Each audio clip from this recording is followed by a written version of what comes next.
Hi hello DSC warriors. Notification వచ్చిన తర్వాత చదివేవాడు అభ్యర్థి మాత్రమే, కానీ నోటిఫికేషన్ రాకముందు సిద్ధంగా ఉండేవాడు విజేత. ఎస్ఎస్ బయాలజీకి స్వాగతం. నేను మీ సాంబశివ సార్. ఈరోజు మరొక ఇంట్రెస్ట్ వీడియోతో మీ ముందుకు వచ్చాను. అదేంటంటే 8th క్లాస్ బయాలజీ నుంచి కోళ్ళ పరిశ్రమ, ఇంగ్లీష్లో పౌల్ట్రీ అని పిలుస్తారు. ఓకేనా? రైట్. సాధారణంగా రైతులు పశువులతో పాటు కోళ్ళను పెంచుతారు. ఇలా వాళ్ళు పశువులతో పాటు కోళ్ళను పెంచుతారు కదా, వాటిని ఏమంటారంటే దేశీయ కోళ్ళు లేదా నాటు కోళ్ళని పిలుస్తారు. అంటే వీళ్ళు వాళ్ళ ఇంట్లో ఉండే పశువులు, పొట్టేళ్ళతో పాటు కొన్ని వాళ్ళ అవసరం కొరకు కొన్ని కోళ్ళను పెంచుతారు. వాటిని ఏమంటారంటే దేశీయ కోళ్ళు లేదా నాటు కోళ్ళని పిలుస్తారు. ఓకేనా? రైతులు పశువులతో పాటు కొన్ని కోళ్ళను ఇంట్లో పెంచుకునే వాటిని ఏమంటారంటే దేశీయ కోళ్ళు మరియు లేదా నాటుకోళ్ళని పిలుస్తారు. రైట్. మరి దేశీయ కోడి లేదా నాటు కోడి అంటే ఏంటి నిర్వచనం చూద్దాం. దేశీయ కోళ్ళు లేదా నాటు కోళ్ళు అంటే స్థానిక వాతావరణంలో సహజ పద్ధతులలో స్థానిక వాతావరణం అంటే తమ ఇంటి చుట్టుముట్టు తమ వాతావరణంలో సహజ పద్ధతిలో అంటే వీటిని ఎలాంటి శాస్త్రీయ పద్ధతి లేకుండా న్యాచురల్గా వదిలేస్తారు ఇంట్లలో. అలా స్థానిక వాతావరణంలో సహజ పద్ధతిలో పెంచే దేశీయ కోళ్ళను ఏమని పిలుస్తారంటే నాటుకోళ్ళని పిలుస్తారు. Okay sir. నాటుకోళ్ళు అంటే స్థానిక వాతావరణంలో సహజ పద్ధతిలో పెంచే దేశీయ కోళ్ళను నాటుకోళ్ళు అంటారు. ఫ్రీగా వదిలేస్తారు అంతే. ఓకే. ఎగ్జాంపుల్ చూస్తే సీమ కోడి. మనం పుస్తకంలో ఇవన్నీ గుర్తుంచుకుంటాం కానీ సీమ కోడిని చూడం. కాబట్టి సీమ కోడి ఇంపార్టెంట్, ముందర ఆ పటంలోనే ఉంటుంది. నాటుకోళ్ళకి ఎగ్జాంపుల్ ఏంటంటే సీమ కోడి, కడక్నాథ్, చిత్తగాంగ్, లాంగ్షాన్, బ్రూసా మరియు ఆసిల్. వీటన్నిటిని గుర్తుంచుకోవాలి. ఎందుకంటే ఈ నాటుకోళ్ళలో విదేశీ కోళ్ళను ఒకటి ఉంచి ఇందులో ఈ మన దేశీయ జాతి కానిది ఏది అని అడుగుతాడు. విదేశీ కోడిని ఒకటి ఉంచి ఇందులో దేశీయ జాతి కానిది ఒకటి గుర్తించండి అంటారు. లేదంటే విదేశీ జాతిని ఇందులో ఉంచి ఇందులో విదేశీ జాతి కోడిదని గుర్తించండి అడుగుతారు. కాబట్టి నాటుకోళ్ళకి ఎగ్జాంపుల్ ఏంటంటే సీమ కోడి, కడక్నాథ్, చిత్తగాంగు, లాంగ్షాన్, బ్రూసా మరియు ఆసిల్. 1 2 3 6 ఉన్నాయి. దేశీయ జాతి ఎన్ని ఉన్నాయి? 6 ఉన్నాయి. ఇది గుర్తుంచుకోవాలి. సీమ కోడి, కడక్నాథ్, చిత్తగాంగ్, లాంగ్షాన్, బ్రూసా మరియు ఆసిల్. ఈ 6 దేశీయ జాతులు. వీటిని గుర్తుంచుకోవాలి. ఇప్పుడు చివరినటువంటి ఆసిల్ గురించి చాలా ఇంట్రెస్టింగ్గా ఉంటుంది. దీని గురించి ఈ ఆసిల్ని ఇంకొక పేరుతో ఏమని పిలుస్తారంటే బెరస కోడి అని పిలుస్తారు. ఆసిల్ ఏమని పిలుస్తారు? బెరస కోడి అంటే ఇది దేశీయ కోడి. ఈ ఆసిల్ లేదా బెరస కోడిని భారతీయ దేశీయ కోడి అని పిలుస్తారు. ఆసిల్ లేదా బెరస కోడిని భారతీయ దేశీయ కోడి అని పిలుస్తారు. ఇవన్నీ దేశీయ కోళ్ళే కానీ ఇది మాత్రం స్పెషల్. ఈ ఆసిల్ లేదా బెరస కోడి యొక్క లక్షణాలు చూడండి. ఎరుపు నలుపు రంగులో ఉంటుంది. ఎరుపు నలుపు రంగు మిశ్రమంలో ఉంటుంది. ఎత్తైన కాళ్ళు ఉంటాయి. పెద్ద కాళ్ళు, ఎత్తైన కాళ్ళు ఉంటాయి. తోక భాగంలో పొడవైన ఈకలు అనేకం ఉంటాయి. ఆసిల్ లేదా బెరస కోడి యొక్క లక్షణాలు చూడండి. ఎరుపు నలుపు రంగులో మిశ్రమంగా ఉంటుంది. ఎత్తైన కాళ్ళు ఉంటాయి. తోక భాగంలో పొడవైన ఈకలు ఉంటాయి. ఎగ్జామ్లో అడగవచ్చు, బెరస కోడి యొక్క లక్షణాలు ఇలా ఉంటాయి లేదా లక్షణాలు ఇలా ఉండవు అని కూడా అడగవచ్చు. చెప్పలేము కాంపిటీషన్. కాబట్టి లక్షణాలు గుర్తుంచుకోవాలి. ఏం లక్షణాలు? బెరస కోడి యొక్క లక్షణాలు ఎరుపు నలుపు రంగులో మిశ్రమంగా ఉంటుంది. ఎత్తైన కాళ్ళు ఉంటాయి. తోక భాగంలో పొడవైన ఈకలు ఉంటాయి. ఇవి గుర్తుంచుకోవాలి. దీని యొక్క ప్రత్యేకత, ఆసిల్ లేదా బెరస కోడి యొక్క ప్రత్యేకత ఏంటంటే కోడి పందాలలో దీన్ని పెంచుతారు. ప్రత్యేకంగా కోడి పందాల కొరకు పెంచుతారు. ఎందుకు దీన్ని కోడి పందాల కొరకు పెంచుతారు? మీతో ఎందుకు పెంచారంటే దీని లోపల పోరాడే తత్వం ఉంటుంది. ఈ పోరాడే తత్వం ఏంటి అంటే ఒక్కసారి ఆ పోరాటంలో పోతే ప్రాణమైన వదులుతుంది కానీ వెనక్కి తిరిగి పారి రాదు. అంటే చచ్చిపోయిన పర్లేదు కానీ రివర్స్ రాదు. ఆ విధంగా పోరాట తత్వం ఉంటుందన్నమాట. పోయిందంటే పందెంలోకి ఒకటి గెలిచిన రావాలి, లేదంటే చనిపోయినా రావాలి. ఆ విధంగా పోరాట పటిమ బాగుంటుంది కాబట్టి దీన్ని ఎక్కువ కోడి పందాల కొరకు ఇష్టపడతారు. అదే విధంగా అధిక శక్తి కూడా ఉంటుంది. ఎంతసేపైనా అట్లే పోరాడగలుగుతుంది. అధిక శక్తి కూడా ఉంది. కాబట్టి బెరసకోడి యొక్క లక్షణాల్లో ఇవొకటి పోరాటతత్వం ఉంది, మరియు అధిక శక్తి కూడా ఉంది, గుర్తుంచుకోవాలి. రైట్. ఇప్పుడు నాటుకోళ్ళ యొక్క లక్షణాలు చూద్దాం. నాటుకోళ్ళ లక్షణాలు ఇవి దేశీయ జాతికి చెందినవి. నాటుకోళ్ళన్నీ కూడా మన దేశ వాతావరణానికి అనుకూలమైనటివి. కాబట్టి నాటుకోళ్ళన్నీ దేశీయ జాతికి చెందినవి, అంటే మన దేశానికి చెందినవి. ఇవి పూర్తిగా పెరగడానికి, అంటే చిన్న బేబీ నుంచి పెద్ద కావడానికి కనీసం 5 నుంచి 6 నెలల సమయం పడుతుంది. 5 to 6 months. పూర్తిగా నాటుకోళ్ళు పూర్తిగా ఎదగడానికి ఎంత టైం పడుతుంది? 5 నుంచి 6 నెలలు పడుతుంది. ఈ నాటుకోళ్ళు వ్యాధులను తట్టుకునే శక్తి ఎక్కువ, అంటే వ్యాధి నిరోధక శక్తి ఎక్కువ. ఎందుకంటే న్యాచురల్గా పెరుగుతుంటాయి. వీటికి పెద్దగా డాక్టర్లు ఈ ట్రీట్మెంట్ ఏమి కూడా ఉండదు. అవంతా కవి న్యాచురల్గా బతుకుతాయి అనమాట, వైల్డ్ టైప్ లాగా. కాబట్టి వ్యాధులను తట్టుకునే శక్తి నాటుకోళ్ళకి ఎక్కువ. ఇవి ఆహారం కూడా సహజమైన ఆహారాన్నే తీసుకుంటాయి. దీనికి సపరేట్గా ఎవరు కూడా రైతులు ఫీడింగ్ వేయరు ఇంట్లోటి. బయట ఇంటి ఆవరణంలో అక్కడక్కడ కాంపౌండ్లో పడినటువంటి గింజలను, పురుగులను తిని బ్రతుకుతుంటాయి. వీటికి సపరేట్గా నీళ్లు కానీ ఏ ఫుడ్ కూడా సపరేట్గా ఏం పెట్టరు. సహజంగా దొరికే ఫుడ్ని తింటాయి అన్నమాట. కానీ గుడ్ల ఉత్పత్తి తక్కువ ఉంటుంది. మన దేశీయ కోళ్ళు గుడ్ల ఉత్పత్తి చాలా తక్కువ ఉంటుంది. కానీ ఆ గుడ్లను పొదగడానికి మంచి అనుకూలమైనటివి మళ్ళీ. గుడ్ల ఉత్పత్తి తక్కువ ఉంటుంది కానీ గుడ్లను పొదగడానికి అనుకూలమైనటివి మన భారతీయ కోళ్ళు.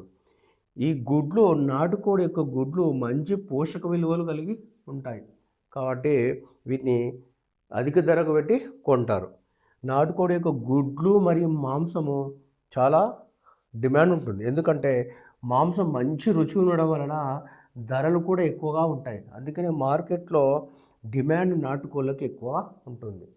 ఇది గుర్తుంచుకోవాలి. నాటుకోళ్ళ యొక్క లక్షణాలు ఒకటి ఏంది, దేశీయ జాతికి చెందినవి, పూర్తిగా ఎదగడానికి 5 నుంచి 6 నెలలు పడుతుంది, వ్యాధులను తట్టుకునే శక్తి ఎక్కువ, ఆహారం కూడా సహజమైన ఆహారం, గింజలు, పురుగులు, రకరకాల కాంపౌండ్లు ఉన్నటివి తింటాయి.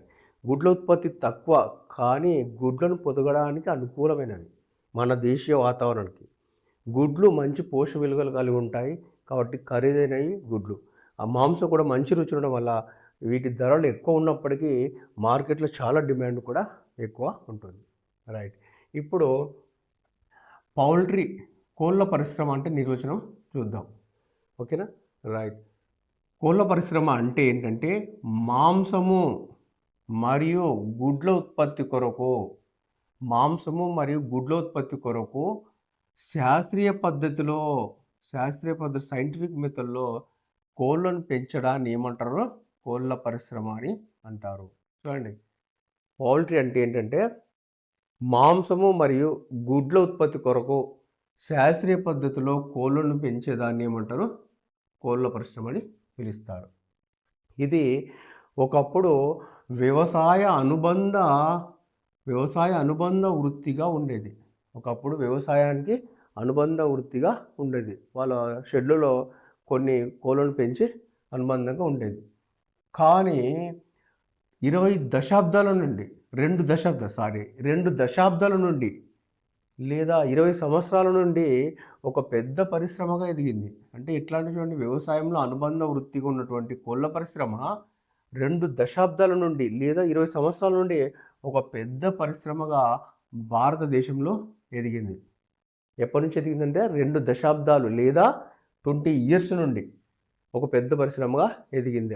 వ్యవసాయ అనుబంధం నుంచి ఒక పెద్ద పరిశ్రమ వైపు ఎదిగింది అనమాట. చూడండి, ఇప్పుడు ప్రపంచవ్యాప్తంగా బిలియన్ల కోళ్ళను పెంచుతున్నారు. మిలియన్ కాదు, గుర్తుంచుకోవాలి ఇక్కడ. బిలియన్ల కోళ్ళను పెంచుతున్నారు. దేని కొరకు పెంచుతున్నారు అంటే గుడ్ల కొరకు మరియు మాంసం కొరకు. కోళ్ళను 2 ఉపయోగాల కొరకు పెంచుతారు. ఒకటి గుడ్ల కొరకు, మాంసం కొరకు. ఇది గుర్తుంచుకోవాలి. మిలియన్ల అంటే కన్ఫ్యూజ్ అవుతాం. బిలియన్ల కోళ్ళను పెంచుతారు గుడ్ల కోసం, మాంసం కోసం. చూడండి, మన దేశంలో 74% మాంసము 74% మాంసం మరియు 64% గుడ్లు కోళ్ళ ఫారాల నుండే వస్తుంది. అంటే ఈ పరిశ్రమ ఏర్పడిన తర్వాత పెద్ద పెద్ద పౌల్ట్రీ ఫామ్ నుండే ఎంత వస్తుంది? 74% కోళ్ళ ఫారం నుంచి మాంసము, 64% కోళ్ళ ఫారం నుంచి గుడ్లు లభిస్తున్నాయి. మరి మిగతావి అంటే మనం న్యాచురల్‌గా పెంచుకున్నటువంటి దేశీయ కోళ్ళ నుండి లభిస్తుంది మిగతా మాంసం, మిగతా గుడ్లు. ఎక్కువ శాతం దేని నుంచి వస్తుందంటే కోళ్ళ పరిశ్రమ నుంచి వస్తుంది. ఎంత శాతం అంటే 74% మాంసం, 64% గుడ్లు కోళ్ళ ఫారాల నుండే లభిస్తుంది. ఓకేనా, గుర్తుంచుకోవాలి. మన దేశంలో 90 మిలియన్ల గుడ్లు, మళ్ళీ ఇక్కడ మిలియన్లు, అక్కడ మిలియన్లు, ఇక్కడ మిలియన్లు. మన దేశంలో 90 మిలియన్ల గుడ్లు ప్రతి సంవత్సరానికి ఉత్పత్తి చేస్తున్నాం మనం. ఫర్ ఇయర్ 90 మిలియన్ల గుడ్లను ఫర్ యానం ఉత్పత్తి చేస్తున్నాం. అట్లాగే మన దేశంలో 3000 నుంచి 5000 మిలియన్ కిలోల మాంసం, ఇది గుర్తుంచుకోవాలి. మిలియన్, బిలియన్ కాదు, కిలోలు, మళ్ళీ కింటాలు, టన్నులు కాదు. ఇది బాగా గుర్తుంచుకోవాలి. మన దేశంలో ప్రతి సంవత్సరము 3000 నుంచి 5000 మిలియన్ కిలోల మాంసం ఫర్ యానం, ఒక సంవత్సరానికి. ఎంత? 3000 నుంచి 5000 మిలియన్ కిలోల మాంసాన్ని ఉత్పత్తి చేస్తున్నాం. చూడండి, భారతదేశము గుడ్ల ఉత్పత్తిలో 3వ స్థానం ఉంది. ఇది ప్రపంచంతో పోల్చుకున్నప్పుడు భారతదేశం గుడ్ల ఉత్పత్తిలో 3వ స్థానంలో ఉంది ప్రపంచంలో. మరి అట్లాగే భారతదేశం కోళ్ళ మాంసం ఉత్పత్తిలో 7వ స్థానంలో ఉంది ప్రపంచంలో. కాబట్టి గుడ్ల ఉత్పత్తిలో 3వ స్థానం మరియు మాంసం ఉత్పత్తిలో 7వ స్థానం ఉంది. ఇది గుర్తుంచుకోవాలి. గుడ్ల రేటు తక్కువ కదా, 3వ స్థానం. మాంసం రేటు ఎక్కువ కదా, 7వ స్థానం. అలా గుర్తుంచుకోండి. గుడ్లు ఎంత కన్ఫ్యూజ్ కావద్దు. గుడ్లు 7, మాంసం 3 అని గుర్తుపెట్టుకోవాలంటే గుడ్ల రేటు తక్కువ కాబట్టి 3వ స్థానం, మాంసం రేటు ఎక్కువ కాబట్టి 7వ స్థానం. అలా గుర్తుంచుకోండి. రైట్. కోళ్ళ పెంపకంలో ప్రధానంగా 2 రకాల కోళ్ళను పెంచుతారు. ఎన్ని రకాలు? 2 రకాలను పెంచుతారు. ఒకటి గుడ్ల కోసం పెంచుతారు, రెండోది మాంసం కోసం పెంచుతారు. రైట్. ఫస్ట్ బ్రాయిలర్ గురించి తెలుసుకుందాం. బ్రాయిలర్ అంటే బ్రాయిలర్లో బీ అని అంటుండు. Be for body. బాడీ అంటే ఏంది? మన కోడిలో బాడీ అంటే ఏంది? మాంసం. కాబట్టి బ్రాయిలర్ అంటే బాడీ అని గుర్తుపెట్టుకోవాలి. అంటే బాడీ అంటే ఏంది? కోడి యొక్క బాడీ. ఆ బాడీని తింటాం కాబట్టి బ్రాయిలర్ అంటే ఏంది? మాంసం కోసం పెంచుతారని గుర్తుంచుకోవాలి. ఇది అందరూ గుర్తుకుంటుంది కానీ కొత్తగా చదివే వాళ్ళకు బ్రాయిలర్ అంటే ఏంది? బాడీ. బాడీ అంటే ఏంది? మన కోడిలో బాడీని తింటాం కాబట్టి మాంసం కోసం పెంచుతారని గుర్తుంచుకోవాలి. బ్రాయిలర్ మాంసం కోసం. ఈ బ్రాయిలర్ చూడండి, జస్ట్ 6 నుంచి 8 వారాల్లోనే పూర్తిగా ఎదుగుతాయి. అదే నాటుకోళ్ళు అయితే 5 నుంచి 6 నెలలు. ఇవి ఇక్కడ 6 నుంచి 8 వారాలు. కన్ఫ్యూజ్ కావద్దు. ఇక్కడ 5 నుంచి 6 నెలలు నాటుకోళ్ళు పెరగడానికి పడితే బ్రాయిలర్లు మాత్రం 6 నుంచి 8 వారాల్లో పూర్తిగా పెరుగుతాయి. ఇలా తక్కువ సమయంలో ఎక్కువ మాంసం రావడానికి కారణం ఏంటంటే ఈ జాతులను జన్యు మార్పిడి ద్వారా ఉత్పత్తి చేసి పెంచుతారు. తక్కువ రోజుల్లోనే ఎక్కువ మాంసం రావాలి. కాబట్టి ఇలా 6 నుంచి 8 వారాల్లోనే పూర్తిగా పెరగడానికి కారణం ఏంటంటే జన్యు మార్పిడి ద్వారా ఇలాంటి జాతులను ఉత్పత్తి చేసి పెంచుతారు. ఇది గుర్తుంచుకోవాలి. ఇప్పుడు ఇవి బ్రాయిలర్ అంటేనేది మాంసం. కాబట్టి మాంసాన్ని ఇచ్చే ఎక్కువ విదేశీ జాతులను మనం పెంచుతాం. ఎందుకంటే త్వరగా పెరుగుతాయి కాబట్టి మాంసాన్ని ఇచ్చేటివన్నీ ఏంటివంటే విదేశీ జాతులు. అవి ఏంటివంటే చూడండి, new Hampshire, white play mouth, road Island red మరియు వైట్ లెగ్ హార్న్, అనోకా. ఇవి 5 మాంసాన్ని ఇచ్చే విదేశీ జాతులు 5 ఉన్నాయి. మన స్వదేశీ అంటే దేశీయ జాతులు ఎన్ని ఉన్నాయి చూడండి, 6 ఉన్నాయి. అట్లాగే పేర్లు కూడా చూడండి, ఇవి మనం ప్రొనౌన్స్ చేయడానికి ఈజీగా ఉన్నాయి. ఇవి మాత్రం ప్రొనౌన్స్ చేయడానికి కొద్దిగా కఠినంగా ఉన్నాయి. కాబట్టి ఇవన్నీ విదేశీ జాతులు. అందులో ఇది ఒక్కటి మాత్రం మన దేశం దానిలాగానే సింపుల్గా ఉంటుంది కాబట్టి ఇది గుర్తుంచుకోవాలి. ఈ అనోకోని దీంట్లో పెట్టి ఇందులో దేశీయ జాతి కానిది ఏందని అడగొచ్చు. కాబట్టి ఇవి గుర్తుంచుకోవాలి. ఇందులో ఏదైనా ఇది బ్రూస గాని, ఆసిల్ గాని పెట్టి దేశీయ జాతిని గుర్తుపట్టని అని అడగొచ్చు. కాబట్టి ఎగ్జాంపుల్స్ దేశీయ జాతులు 6 గుర్తుంచుకోవాలి. విదేశీ మాంసాన్నిచ్చే జాతులు కూడా ఈ 5టిని గుర్తుంచుకోవాలి. అప్పుడే పేర్లు అడుగున్నాయి. ఒక హనోకా తప్పనిస్తే New Hampshire, white Plymouth, Rhode Island red, white leghorn, Ancona, ఇవన్నీ 5 ఇవి గుర్తుంచుకోవాలి. ఇవన్నీ బ్రాయిలర్స్ అంటే ఏంటి? మాంసం కొరకు విదేశాల నుంచి మనం తెచ్చుకున్నాం. మనకు తక్కువ కాలంలో అధిక దిగుబడి రావాలనే కారణంతో ఈ మాంసాన్ని ఇచ్చే విదేశీ జాతులను తెచ్చుకున్నాం. ఓకేనా? అర్థమైందా? ఇప్పుడు ఒకసారి బ్రీఫ్గా ఓకే. దేశీయ కోళ్ళు ఏవేవి? సీమకోడి, కడక్నాథ్, చిత్తగాంగ్, లాంగ్షాన్, బ్రూసా, ఆసిల్ 6 ఉన్నాయి. ఇవి విదేశీ మాంసం కొరకు New Hampshire, white Plymouth, Rhode Island red, white leghorn, Ancona. ఇవి లేయర్లు చెప్పుకుందాం. లేయర్లు అంటే హెన్ లేస్ ఎగ్స్. లేస్ అంటే ఏంటి? గుడ్లు పెట్టడం. కాబట్టి లేయర్లు అంటే ఏంటి? గుడ్లు అని గుర్తుంచుకోవాలి. లేస్ అంటే లేయర్లు అని గుర్తుంచుకోవాలి. అంటే లేయర్ అంటే ఏంటి? గుడ్లు పెట్టడం. అట్లాగే గుడ్డుని ఉడకబెట్టిన గుడ్డు పైన పెంకుదీయంగా ఒక లేయర్ వస్తుంది. కాబట్టి లేయర్ అంటే లేయర్స్ అని గుడ్డు పెట్టేటని గుర్తుంచుకోవాలి. ఓకేనా? రైట్. లేయర్లు అంటే ఏంటి చూడండి. గుడ్ల కోసం మాత్రమే పెంచే వాటిని ఏమంటారంటే లేయర్లు అని అంటారు. ఓకే. వీటిని గుడ్ల కోసం పెంచే కోళ్ళను 21 నుంచి 72 వారాల వరకు చాలా జాగ్రత్తగా చూసుకోవాల్సి వస్తుంది. ఎందుకంటే వాటికి వైరస్ తెగుళ్ళు అవి వచ్చేటుంటాయి. కాబట్టి లేయర్లను 21 నుంచి 72 వారాల వరకు తగిన యాజమాన్య పద్ధతులు పాటించాలి. అంటే కొద్దిగా అప్రమత్తత లేకపోతే తెగుళ్ళు వచ్చే అవకాశం ఉంటుంది. కాబట్టి 21 నుంచి 72 వారాలు ఏ కోళ్ళ కొరకు మనం యాజమాన్య పద్ధతి తీసుకోవాలంటే లేయర్ల కొరకు అని తీసుకోవాలి. మాంసం కొరకు కాదు. రైట్. మరి లేయర్ కోళ్ళు తమ జీవిత కాలంలో 300 నుంచి 350 గుడ్లను పెడతాయి. ఎన్ని గుడ్లు పెడతాయి? 300 నుంచి 350 గుడ్లు పెడతాయి. ఈ 300 నుంచి 300 గుడ్లు పెట్టిన తర్వాత అవి కొన్ని రోజుల తర్వాత వాటి యొక్క గుడ్లు పెట్టే శక్తి తగ్గిపోతుంది. అప్పుడు వాటిని మెయింటైన్ చేయడం ఇబ్బంది అవుతుంది రైతులకు. వాటిని పాడేలా తెలియదు, మళ్ళీ అమ్మాలో తెలియదు. కాబట్టి కొంచెం రిస్క్ అనిపిస్తుంది. అందుకే గుడ్లు పెట్టే కోళ్ళు బ్రాయిలర్ కోళ్ళ కంటే కొద్దిగా రిస్క్ ఎక్కువ. అందుకని చాలామంది రైతులు బ్రాయిలర్ కోళ్ళని ఎక్కువ ఇష్టపడతారు. ఎందుకంటే ఒక 5 నుంచి 6 వారాలు పెంచుకుంటారు. ఎంతో కొంత రేటుగా అమ్మేసుకుంటారు కాబట్టి ఎక్కువ బ్రాయిలర్లకి ఇష్టపడతారు. 45 డేస్లో క్రాప్ వచ్చేసింది కాబట్టి. ఓకేనా? రైట్. దీంట్లో గుడ్లు పెట్టే దాంట్లో డిమెరిట్ ఏంటంటే 300 నుంచి 350 గుడ్లు పెట్టిన తర్వాత కొన్ని రోజులకు గుడ్లు పెట్టే శక్తి తగ్గుతుంది. ఇది డిమెరిట్. అందుకొరకు ఎక్కువ రైతులు బ్రాయిలర్ని ఇష్టపడతారు. రైట్. మరి గుడ్లను గ్రామీణ ప్రాంతాల్లో ఎలా పొదిగిస్తారంటే వాళ్ళకు ఉన్నటువంటి కొన్ని దేశీయ కోళ్ళలో ఎలా పొదిగిస్తారంటే గుడ్లను గంపలలో గడ్డి పరిచి, వెడల్పు గంపల్లో కింద మెత్తగా పానుపోలే గడ్డిని పరిచి దాని మీద ఆ కోడి పెట్టిన గుడ్లను రోజు ఒక గుడ్డు 2 గుడ్లు పెట్టింటే కదా అవన్నీ తీసుకొచ్చి ఆ గడ్డి మీద మంచిగా పరుస్తారు. పరిచి పెడితే ఆ గుడ్లపై కోడి కూర్చొని పొదిగిస్తుంది. అంటే తన రెక్కల ద్వారా వెచ్చదనాన్ని కల్పించి, ఎంత వెచ్చదనం 37, 38 వెచ్చదనం కావాలి కదా ఆ స్థితిని కల్పించి కొన్ని రోజుల తర్వాత పొదిగిస్తుంది. కాబట్టి ఇది గ్రామీణ ప్రాంతాల్లో తక్కువ గుడ్లు ఉంటాయి కాబట్టి ఇట్లా పొదిగించడానికి సరిపోతుంది. కానీ మనకు ఒకేసారి ఎక్కువ మొత్తంలో గుడ్లను పొదిగించాలి, ఎక్కువ మొత్తంలో పిల్లలు కావాలన్నప్పుడు ఈ పద్ధతి సరిపోదు. కాబట్టి ఏం చేయాలా? గుడ్లను ఎక్కువ మొత్తంలో పొదిగించాలంటే ఇంక్యుబేటర్లో పొదిగిస్తారు.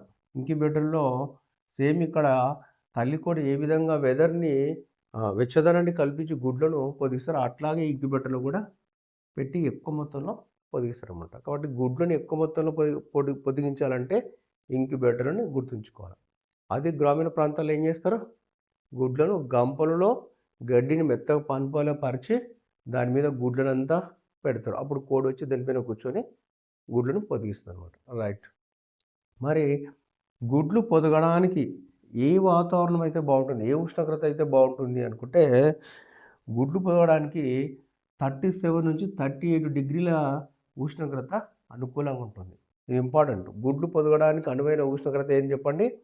37 నుంచి 38 డిగ్రీల సెల్సియస్ ఇంపార్టెంట్.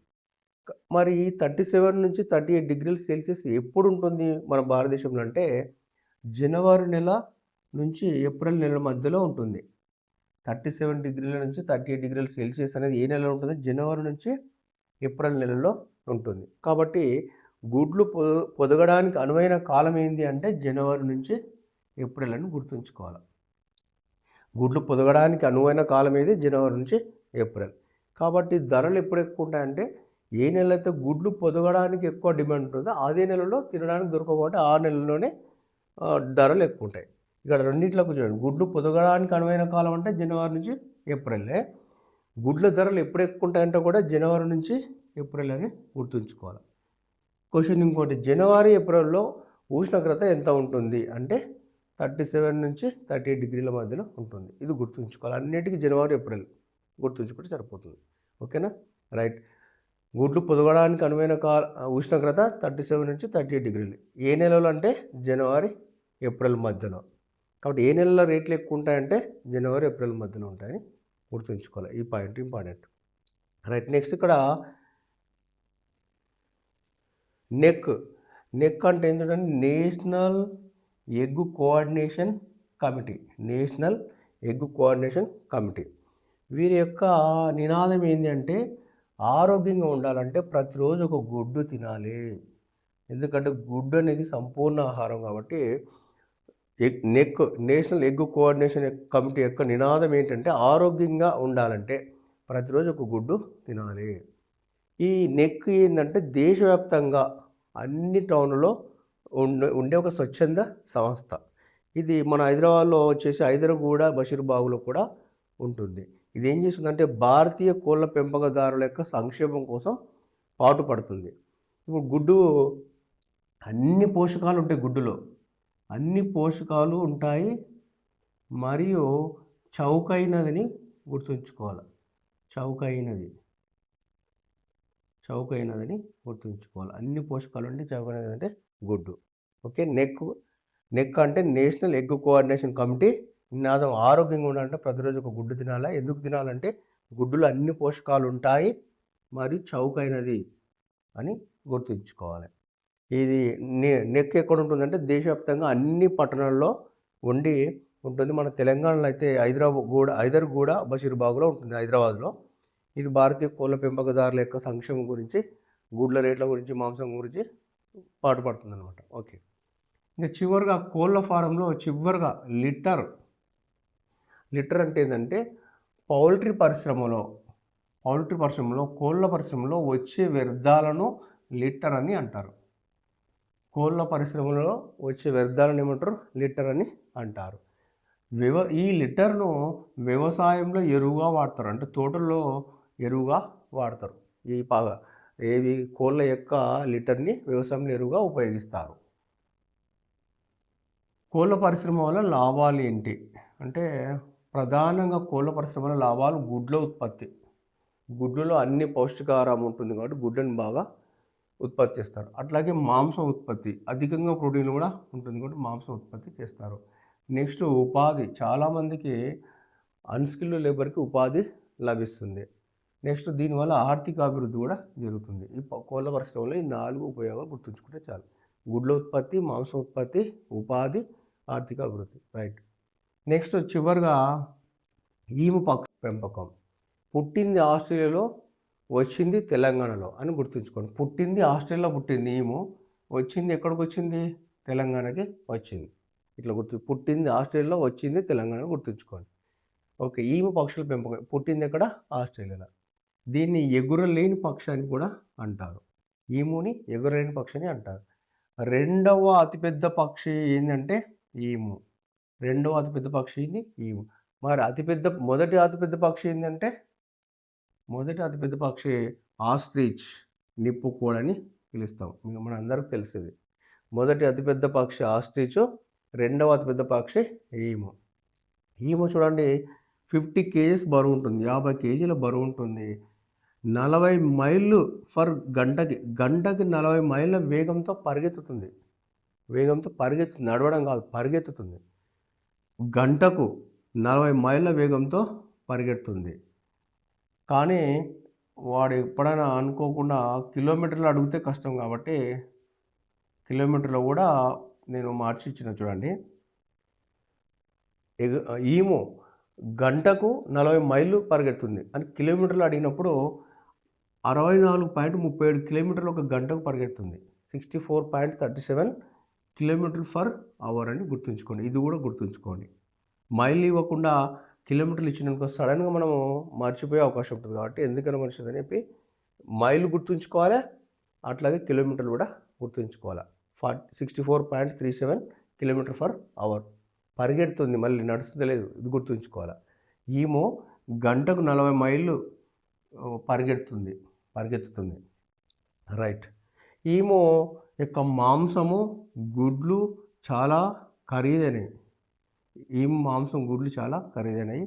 అట్లాగే ఈమె యొక్క మాంసము గుడ్లు పిల్లలు, వాటి చిన్న పిల్లలు, చర్మము, తోలు, నూనె, ఈకలు వాణిజ్యపరమైనవి, వాణిజ్య విలువ గలవంట. అన్నీ అంటే చూడండి, మొత్తం కాళ్ళ గిట్టలు తప్ప ప్రతిదీ ఇంపార్టెంట్, అన్నీ వాణిజ్యపరమైన విలువైనట్టు. ఇక్కడ చూడండి, చర్మం ఉంది, తోలు ఉంది. చర్మం అంటే ఏంది? స్కిన్. తోలు అంటే ఏంది? లెదర్. తేడా ఉంది చూడండి. చర్మం అంటే శరీరంలో ఉండే అన్ని అంగాలను కప్పుతూ రక్తనాళాలతో ఏర్పడి అన్ని జీవక్రియలు జరిపే ఖండరహితమైన దాన్ని ఏమంటారు? చర్మం అంటారు. శరీరంలో అన్ని లోపల అవయవాలను కప్పుతూ రక్తనాళాలతో ఏర్పడి అన్ని జీవక్రియలు జరుపుతున్నటువంటి ఖండరహితమైన నిర్మాణాన్ని చర్మం అంటారు. ఇది గుర్తుంచుకోవాలి. చర్మం పైన ఉన్న భాగాన్ని ఏమంటారు అంటే తోలు అంటారు. కాబట్టి తోలు వేరే, చర్మం వేరే, రెండు గుర్తుంచుకోవాలన్నమాట. ఓకేనా? మళ్ళీ చర్మం అనేవి తోలను వేరేం కాదు. Okay, right. ప్రస్తుతము తెలంగాణలో ఆదిలాబాద్, మెదక్, నల్గొండ జిల్లాలో పెంచుతున్నారు. ఇది చాలా ఇంపార్టెంట్ చూడండి. ఈము పక్షులను ఈ జిల్లాలో పెంచరు, లేదా వేరే మొత్తం ఒక 4 జిల్లాలు వేరేది ఇచ్చి అందులో ఏదైనా ఇది పెట్టి ఈము పక్షులను ఈ జిల్లాలో పెంచుతున్నారని అడగవచ్చు. కాబట్టి గుర్తుంచుకోవాలి. ఆదిలాబాద్, మెదక్, నల్గొండ. ఎట్లా గుర్తుంచుకోవాలంటే కోడ్ చూడండి. ఆమెన్ అని గుర్తుంచుకోండి. ఆమెన్ అంటే ఆదిలాబాద్, మే అంటే మెదక్, ఎన్ అంటే నల్గొండ. ఆమెన్ అంటే ఏంది? ఆదిలాబాద్, మెదక్, నల్గొండ అని గుర్తుంచుకోండి. ఆమెన్ ఎవరు అంటారు? క్రిస్టియన్లు అంటారు. ఈ క్రిస్టియన్లు మెదక్లో అతిపెద్ద చర్చి కూడా ఉంది. ఆ విధంగా లింకప్ చేసుకోండి. ఆమెన్ అంటే ఆదిలాబాద్, మెదక్, నల్గొండ. ఓకేనా? 4 వేరే జిల్లాలు ఇచ్చి అందులో ఒకటి పెట్టి ఇందులో ఈమును పెంచే జిల్లా ఏది అని అడిగింది అనుకో, అప్పుడు మనం ఇబ్బంది పడతాం. కాబట్టి ఆమెన్ అని గుర్తుంచుకోండి. ఓకేనా? రైట్.